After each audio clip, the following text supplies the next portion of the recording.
बिस्मिल्लाहिर्रहमानिर्रहीम। रब्बि शरह ली सदरी वयस्सिर ली अमरी वहलुल उक़दतम मिन लिसानी यफ़क़हू क़ौली। रब्बी ज़िदनी इल्मा रब्बी ज़िदनी इल्मा रब्बी ज़िदनी इल्मा। अस्सलामु अलैकुम dear students, I hope you will be fine. It's the chemistry lecture of class 9th.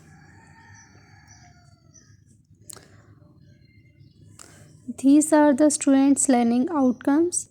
After completing this lecture, you will be able to define all these terms.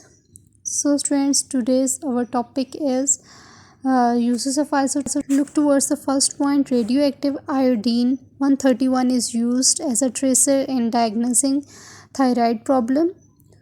Number 2 is sodium 24 is used to trace the flow of blood and detect possible constrictions or obstructions in the circulatory system के sodium 24 जो है वो flow of blood को study करता है, trace करता है और उसमें कोई भी प्रॉब्लम हो या कोई भी ऑब्स्ट्रक्शन हो तो उसको स्टडी करता है।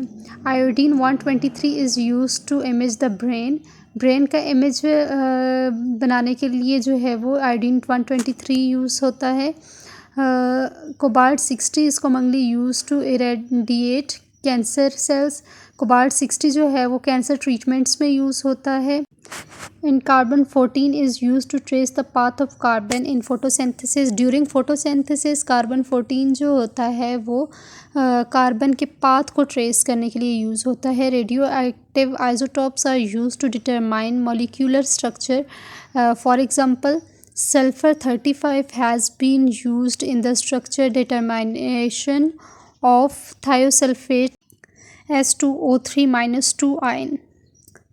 Point number 7, radioactive isotopes are also used to study the mechanism of chemical reactions. radioactive isotopes जो होते हैं वो chemical reactions के mechanism को, उसके method को study करने के लिए use होते हैं। radioactive isotopes are used to date rocks, soils and archaeological objects. Means radio active isotopes जो होते हैं वो डेटिंग में यूज़ होते हैं। डेटिंग क्या होता है, ये साइड ब्लॉक देखें, कार्बन 14 जो कार्बन का आइसोटॉप है उसमें क्या बताया कि it is used to estimate the age of carbon containing substances.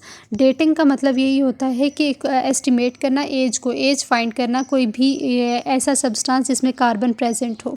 Carbon atom circulate between the oceans and living organisms at the rate very much faster than the decay.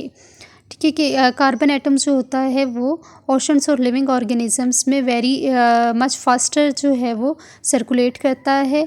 As a result the concentration of carbon 14 जो है वो all living organisms में increase होती रहती है और death के बाद वो ऑर्गेनिजम्स, लिविंग ऑर्गेनिजम्स जो डाई कर जाते हैं वो कार्बन 14 को और पिकअप नहीं करते।